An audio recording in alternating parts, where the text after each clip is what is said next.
This ancient city of Winchester was founded at a major crossing of the River Itchen and set in a fold of the Hampshire Downs. It prompted the 19th century diarist William Cobbett to write this: "There are not many finer spots in England. Here are hill, dell, water, meadows, woods, cornfields, downs, and all of them very fine and beautifully disposed." And now, 2 centuries later, hardly anything has changed. I've lived here 30 or more years. It's a grand city, it's an historic one, it's certainly one of the most beautiful in Britain. The story of Winchester runs like a golden thread through the country's history. The first people to live near here were the Celts, who settled on St. Catherine's Hill in 450 BC. But it was the Romans who established an important settlement here in 43 AD. The site where the River Itchen cuts through the chalk downs on its way to the sea was of strategic and military importance. The Romans named the city Venta Belgarum. The city prospered and the population increased greatly until the Romans withdrew in 410 AD. Local administrators kept the city going for a while, but without the organisation and resources of the Romans, life soon began to fall apart, and for about 200 years the site was virtually abandoned. Winchester emerged from obscurity with the coming of Christianity, and under the Anglo-Saxons the city was known as Wintansiasta. But peace was shattered in 860 AD when the city was stormed by the Danes. It was Alfred the Great who resisted the Danish attack and whose reign was the beginning of England as a single nation under one king.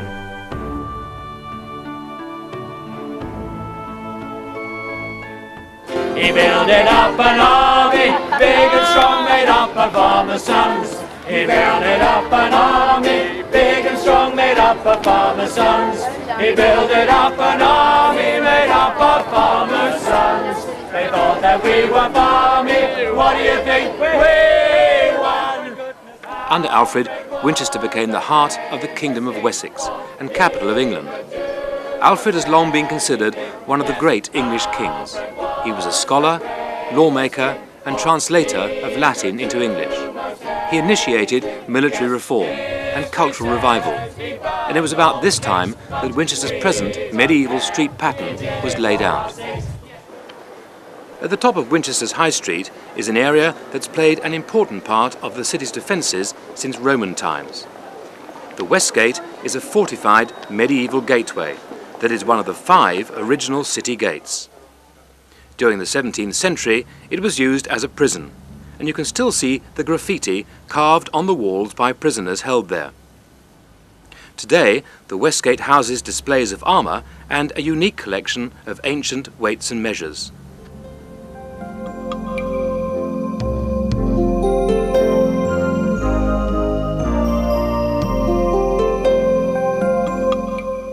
The Great Hall is the only surviving part of Winchester Castle. After a short siege, the Norman castle fell to Oliver Cromwell's troops in 1645 and was destroyed 6 years later. This 13th century hall was built by Henry III and was once the centre of court and government life. In 1603, Sir Walter Raleigh was condemned to death here, but was later reprieved. And in 1685, Alice Lisle was beheaded in the square after the notorious Judge Jeffreys found her guilty of helping 2 refugees from the Battle of Sedgemoor. On the wall hangs what's believed to be King Arthur's Round Table, marked out and inscribed for his knights. The table has hung here for over 600 years, but could it really have been the legendary Round Table? No, well, that would certainly have been difficult because no doubt people always believed it was, but a few decades ago they carbon dated it and discovered that it originated in the 13th century, which would really mean that there had been 600 or 700 years between the man and the table he sat at. However, what's of particular interest to Winchester is the painting on the table, because Henry VII, Henry Tudor, believed that he was descended from King Arthur, and if he was Welsh and Arthur was Welsh, why not? And he took it so seriously that he sent his wife, Elizabeth of York, to have her baby, their first baby, in Winchester. He was born at the deanery. in 1486, and the idea was that he would be named Arthur II of England. And then everybody would have great respect for the Tudor dynasty as a continuation of the Arthurian dynasty. Well, as we know, Arthur didn't actually live to be King of England, and his younger brother Henry VIII became king in his stead. And when Henry VIII came to Winchester soon after the beginning of his reign, we painted the table in his honour, really to say, welcome to Winchester, you who are descended from King Arthur, welcome to your ancient capital of England. And they painted it in the Tudor colours of green and white and put the Tudor rose in the middle, and a portrait of Henry VIII at the top. Only they did that portrait when he was young and thin, and they aged the portrait as he grew older, but they hadn't left room for him to get fat. So it's an unusual portrait of Henry VIII, elderly but thin.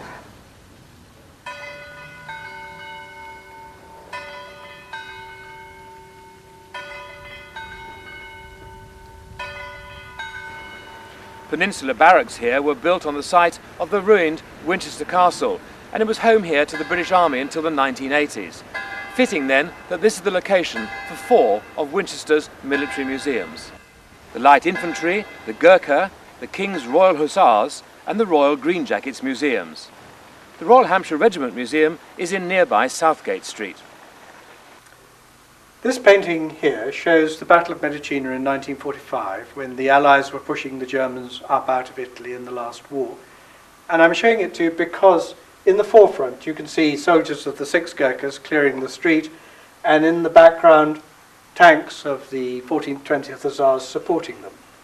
And those 2 regiments have museums here in Winchester, and we are presently in the Gurkha Museum, which shows the history of the Brigade of Gurkhas from 1815 right through to the present day, and the King's Royal Hussars Museum show the history of 3 very famous cavalry regiments, including the 14th, 20th Hussars and the 10th and the 11th, which charged at the charge of the Light Brigade. Over the square we have the Light Infantry Museum, which is a young regiment showing United Nations and Northern Ireland operations, and the Green Jackets Museum, which traces the history of the Green Jackets regiments through both World Wars, and a wonderful evocation of the Battle of Waterloo in a great Waterloo tableau. And down the hill we have the Royal Hampshire Museum, which is the county regiment and covers both World Wars and modern history of the regiment, and is well worth going to see. 7 miles east of Winchester is the picturesque Georgian town of Alresford. Mentioned in the Domesday Book, it was for many centuries a prosperous wool town. Alresford still retains many of its historic buildings, and one of the main attractions is Broad Street. Colour-washed Georgian buildings, shops and pubs grace one of the most beautiful tree-lined streets in the county. The old Alresford Pond was formed in the 12th century as an aid to dam the Arles stream. Today it is home to otters and wild birds, and nearby, straddling the River Arle, is the picturesque thatched, timber-framed fulling mill. Before leaving Alresford, take the opportunity to visit the Mid-Hants Railway, otherwise known as the Watercress Line. In 1865, the railway line that ran from London to Alton was extended to Winchester via Alresford. The watercress that's always been grown and sold locally could now be transported to London with ease, helping the expansion of many local businesses. The line was finally closed in 1973, but the determination of a group of enthusiasts led to the purchase of the land, and in 1977 the Watercress Line reopened. Good morning and welcome to the Mid-Hants Railway at Alresford in Hampshire. This morning we're on the Class Standard 5 engine, which is a locomotive in tender. It was built in Derby in 1953. This morning today we'll use about 3 tonnes of coal and about 5,000 gallons of water.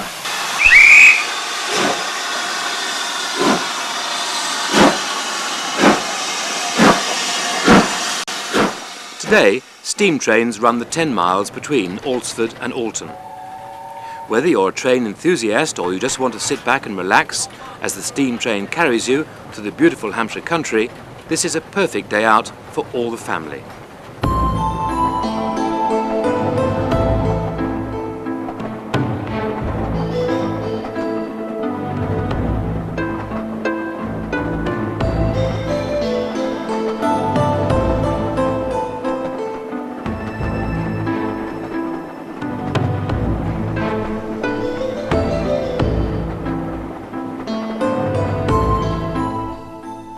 you can break your journey at Ropley, the main engine yard for the railway, and also famous for its topiary that's been a feature at the station for over 60 years.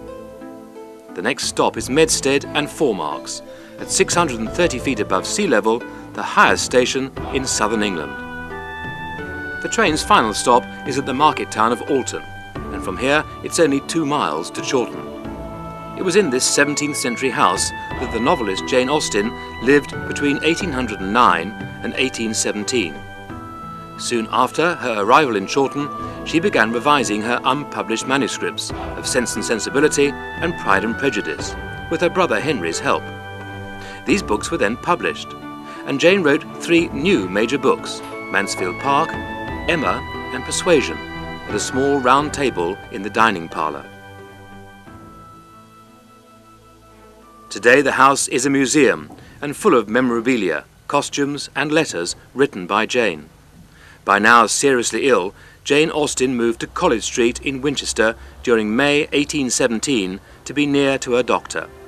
She died here a few weeks later and was buried in Winchester Cathedral.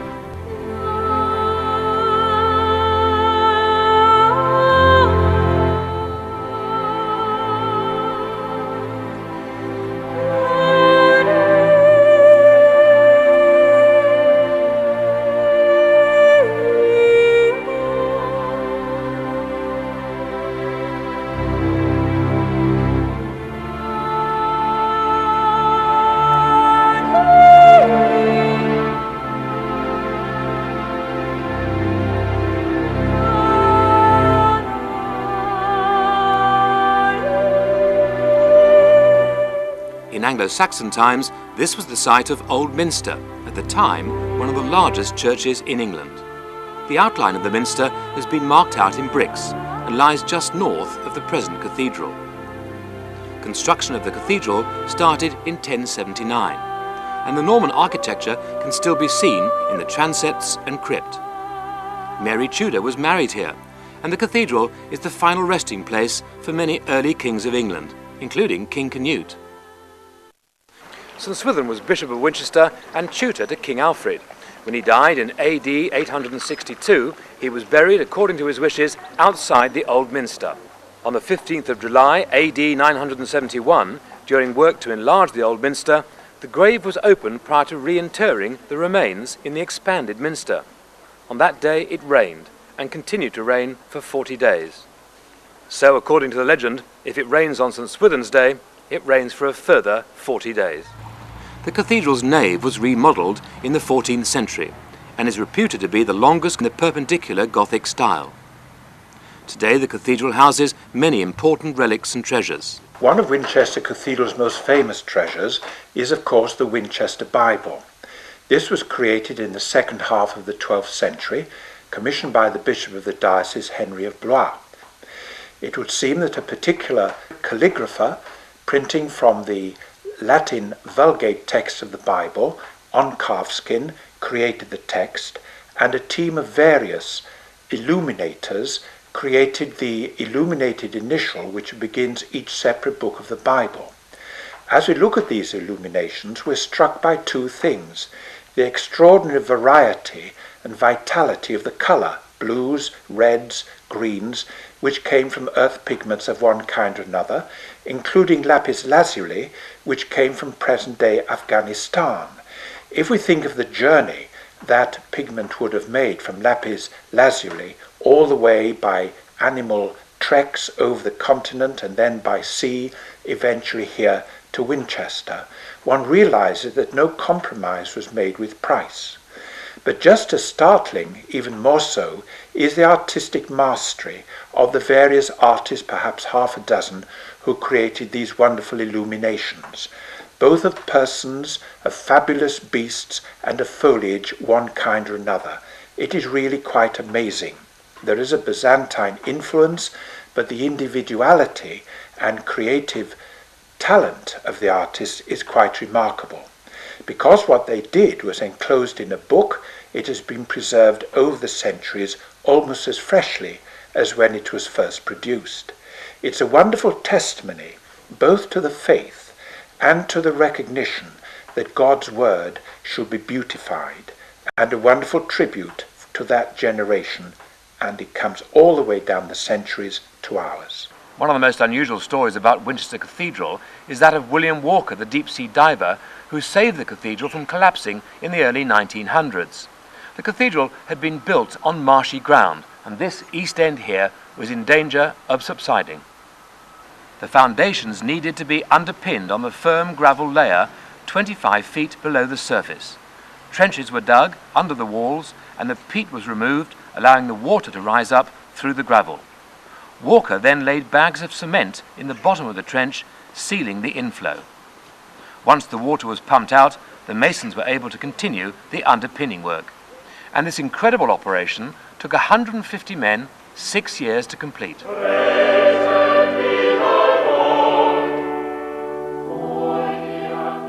The cathedral hosts many events and ceremonies throughout the year, as well as conducting services of Holy Communion, Matins and Evensong every day. The cathedral now has a visitor centre and an award-winning refectory that was opened by the Queen in 1993. Talking of food, Winchester has many superb restaurants and public houses that cater for all tastes. With such a huge choice, you may not have time to visit them all, but you could try.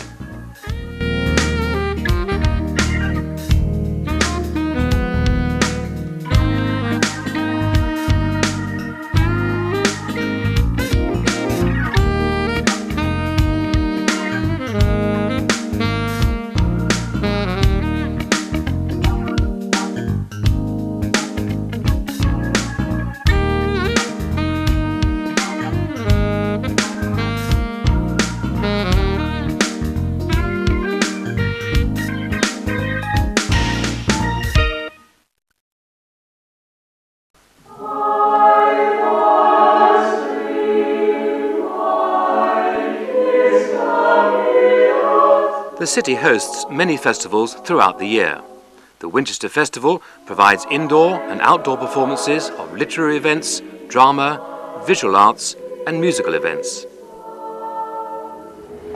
Okay, can we have a lighter, box of matches? 2 Boy Scouts I could rub together quickly. Just no, relax! 1, 2, side. I want you to listen to your Uncle Charlie. This is Uncle Charlie. And, sorry. Winchester Hat Fair, Britain's longest-running street theatre festival, was conceived in 1974 by Jonathan Kay, and over the years it's become a major attraction. This 3-day festival is free and takes place in July. Performers and visitors come from all over the world to perform in or watch this colourful and fun-filled extravaganza. Glass condensation.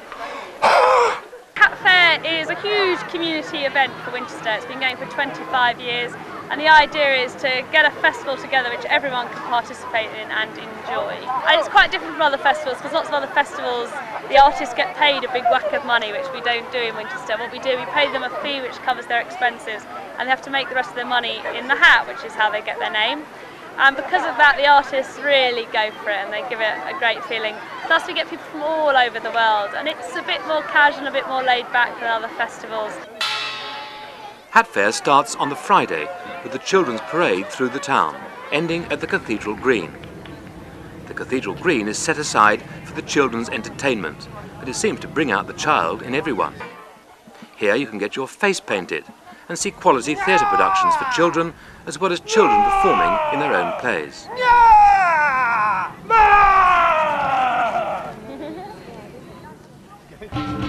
During the festival, the streets are full of larger-than-life characters, juggling, miming, singing and dancing. You may also be lucky and see one of the many spontaneous street theatre performances.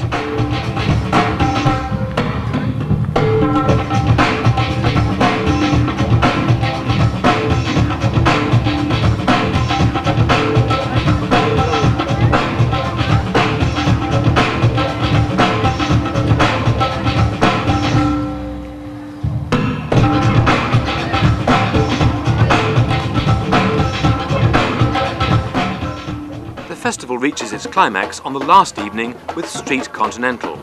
Live bands, fire eaters and fire jugglers perform to thousands of enthusiastic people late into the night.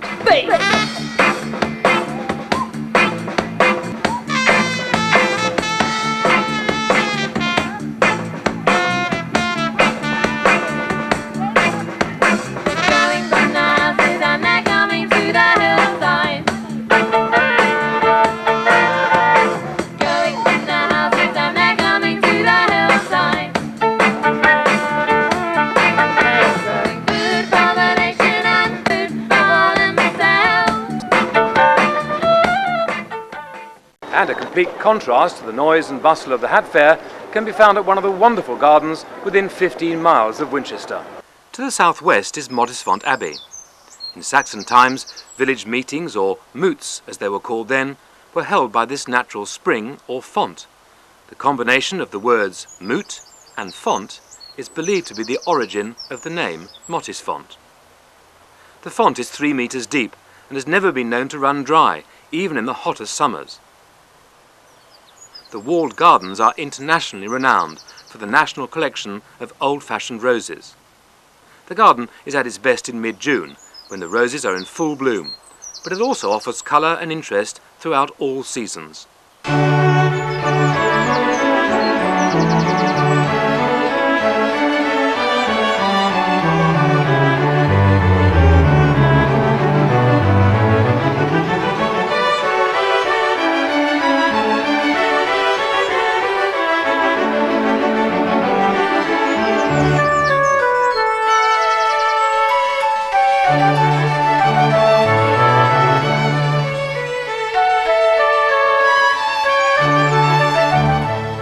Close by are the Sir Harold Hillier Gardens and Arboretum.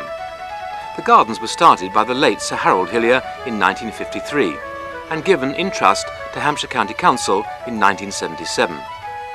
Hillier's now covers 180 acres and holds one of the largest and finest collections of trees and shrubs in the country, with over 42,000 plants.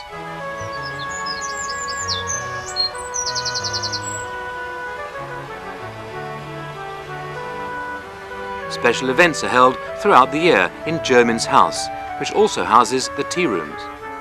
This is truly a garden for all seasons, with magnificent displays of rare and beautiful plants from all over the world. The gardens have a special link with Winchester because of the Gurkha Memorial Garden. Hinton Apner Garden at Bramdean near Alresford is a lovingly maintained National Trust property. The manor house contains some fine Regency furniture and Italian paintings, and is open to the public at certain times of the year. The garden is full of scent and colour, offering walks with unexpected vistas, a dell and a sunken garden.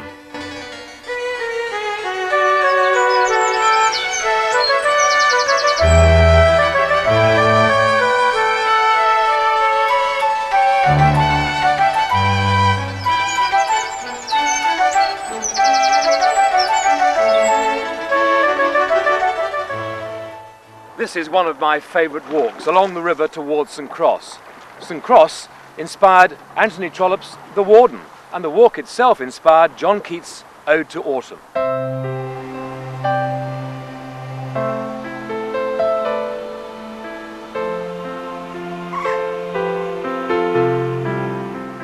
If you thought care in the community was a modern idea, you'd be wrong. The Hospital of St Cross has been providing it for over 800 years. And is thought to be the oldest charitable institution in the country. The hospital was founded in 1132 by Bishop Henry of Blois for the benefit of 13 poor men. The church was established 30 years later, and the hospital was placed under the care of the Knights of St John. Today the hospital still offers a haven for elderly gentlemen, and the 13 brethren of Bishop Henry's original foundation still wear black gowns that are decorated with the silver Jerusalem cross. For centuries, visitors arriving here had been given the wayfarer's dole, a piece of bread and a cup of ale, a tradition that still continues today. The Winchester Walk takes you on a tour of King Alfred's city. This walk is divided into 3 loops, and here we look at the first loop starting at the magnificent Victorian Guildhall. This building now houses the Tourist Information Centre, and the Guildhall Gallery that features various free exhibitions of art, sculpture and ceramics. Today the Guildhall is also used as a conference centre and a theatre, and houses the Courtyard Cafe, a peaceful and often overlooked place to eat as it's tucked away behind the Guildhall. Abbey House, the Mayor's residence, is next to the Guildhall, and Abbey Gardens is on the site of an abbey founded by King Alfred's wife, Queen Ealhswith. Walking east past the statue of Alfred, you'll come to the City Mill on the bridge, crossing the River Itchen. This mill, and at least 10 others, provided the power for the processing of grain and wool, Wessex's main agricultural products. The mill, which is now owned by the National Trust, is open to the public, and you can see the impressive mill race and the delightful island garden. Today the mill is also used as a youth hostel, and this unusual accommodation has been enjoyed by many visitors from all over the world. Nearby is the only remaining part of the Roman city wall. The walk continues along the side of the Itchen, where ducks and swans gracefully float by, past the weirs until you reach Wolvesey Castle, the old bishop's palace. Wolvesey was the main residence of the bishops of Winchester throughout the Middle Ages. The zigzag arrangement of stones and tiles in the wall face show that repairs were already being carried out here in the 11th century. It was Bishop Henry of Blois, creator of St. Cross Hospital, who had the greatest influence on the palace's final form. Henry was responsible for the East Hall, the chapel, and a new well house that piped water through stone culverts to provide water throughout the palace. The last great state occasion here would have been the wedding banquet of Queen Mary and Philip II of Spain after their marriage over there in the cathedral. By the 1680s, the high cost of repairs and inconvenience of the ancient medieval palace led to it being stripped for material to provide a new building in the Baroque style, and that's where the present Bishop of Winchester now lives. In 1382, Bishop William of Wykeham founded Winchester College, the oldest school in England. The bishop was a versatile and talented man. He'd been Chancellor of England, administrator to the King, and founded New College in Oxford. The school was originally for 70 scholars and 10 commoners, but expanded greatly in the 19th century. Many pupils from the college have gone on to have illustrious careers in politics, like Geoffrey Howe and Willie Whitelaw. The wooden fan vaulting in the chapel is believed to have been a prototype for a design thought impossible to implement. As you can still see, the wooden version worked, and stone versions soon followed, one of which can now be seen in Windsor Castle. At the end of College Street, you can walk through Kingsgate, the second surviving city gate, with the small but beautiful church of St. Swithin above the archway. The Priory Gate is the main entrance to the cathedral close, and inside is the picturesque Cheney Court that was once the bishop's courthouse. The cathedral choristers are educated at Pilgrim's School, and next to this is Pilgrim's Hall, where you can see England's oldest fine hammer-beamed roof, dating from the 14th century. The deanery has been continuously occupied since the 13th century, and behind this is the Dean Garnier Garden, a newly recreated Victorian garden. The garden is inspired by the history of the site, the architecture of the cathedral, and the 19th century Dean Garnier. Thomas Garnier was a founding member of the Hampshire Horticultural Society, and he created a fine garden and arboretum at Bishopstoke Rectory before coming to the Close here in 1840. And it was Thomas who was responsible for planting many of the fine trees you can see in the Close today. You probably would not think of seeing zebras, giraffes and rhinos during your visit to Winchester, but just a few miles to the southeast of the city is the world-famous Marwell Zoo. Set in 100 acres of Hampshire parkland, it houses over 1,000 wild animals. Marwell Hall is a Grade 1 listed Tudor building and is the administrative centre for their international conservation and breeding programmes. There's also an education centre that provides creature close-up sessions at weekends and during holidays. It isn't. It's a ball club. Essentially, Marwell was created as a conservation zoo, but secondly, it was created as a place where people can have a really enjoyable day out and get close to animals and enjoy them in a very natural and pleasant setting. And another important part of what Marwell do is education, which sounds a bit sort of patronising maybe, but we are not trying to educate and force things down people's throat. We're trying to help people to understand and appreciate the world of nature, animals, and the importance of conserving species on the planet. Many of the species at Marwell, and we do have over 200 different species of animals, are either endangered, declining in the wild, or some are even actually extinct in the wild. And many species are heading in the same direction overseas, and we have to try and do something to have an insurance policy, if you like, to stop animals from disappearing off the face of the earth. Every visitor is indirectly helping Marwell because we rely on visitors to a very large extent for our revenue. And running a zoo is an enormously expensive thing to do. We are open 364 days of the year, only closed on Christmas Day. It's a lovely place to visit both in spring, summer, autumn or winter. There are always different aspects to see of the animals. So it's a good place to visit at all times, and every visitor is contributing to our efforts for conservation. Set in chalk downs, Bishop's Waltham is an old town and was at the peak of its importance during the medieval period when it was the seat of the Bishops of Winchester. In its day, the Bishop's Palace would have been a magnificent sight. Set in 10,000 acres of parkland and surrounded by a moat, it was a symbol of power and wealth. The palace's downfall came in 1644, when it was attacked by parliamentarian forces. It's believed that the bishop escaped in a dung cart, but the palace was ruined and never rebuilt. Just 4 miles from Bishop's Waltham, in the valley of the River Meon, is the village of Wickham, one of the many picturesque villages in the valley. Attractive pubs, pretty cottages and superb countryside make this area a must to explore.